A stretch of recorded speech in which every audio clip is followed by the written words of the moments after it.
It's hard to know exactly what's happening in Syria right now. I'd like to know specifically how that release of chemical gas, if it did occur, and it looks like it did, how that occurred. Because frankly, I don't think Assad would have done that. It does not serve his interests. It would tend to draw us into that civil war even further. Who do you think is behind it? Who do you think is behind it? You know, you've got a war going on over there. Supposedly that airstrike was on an ammo dump. And so I don't know if it was released because there was gas stored in the ammo dump or not. That's plausible. I'm not saying that's what I think happened, but you're more inclined to believe the position of what Bashar al-Assad is saying and what the Russians are saying right now than more inclined to believe what even your colleagues here in the United States believe is truth, that this is Assad, and what human rights observers over there say is Assad? I don't think it would have served Assad's purposes to do a chemical attack on his people. So it's hard for me to understand why he would do that if he did. Congressman Tom Massie, thanks for your time.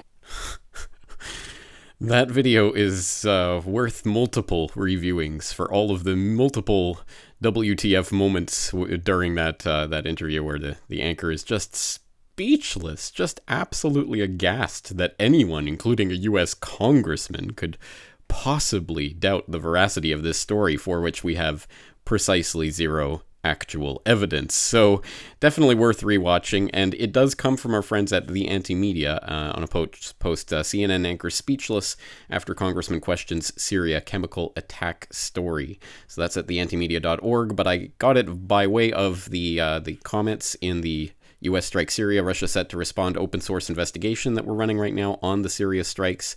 That one coming in from user MKey, who put that in the links here. Lots of different links to very important stories coming through. Lots of participation here. It's good to see all of these links and all of this data as I'm working on putting together a newsletter that I'll be releasing hopefully before I go to bed in Japan. It's getting late here, but I hope to be able to release this tonight to bring everyone up to speed on what's going on. So please do leave your links in the comment section and I'll continue checking through them.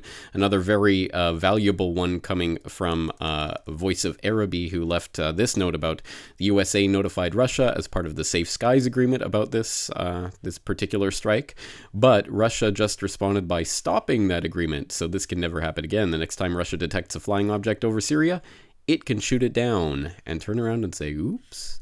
Yes, very, very, very important development here. Moscow suspends U.S.-Russian memorandum on flight safety over Syria. Details here. I left the link to this in the comment section at this open source investigation. So I'll put the link in so you can go through all of these comments and links as they're coming in. But some very important stories developing here. Basically, long story short, Russia is calling this an act of aggression. They're calling for a United Nations Security Council emergency meeting.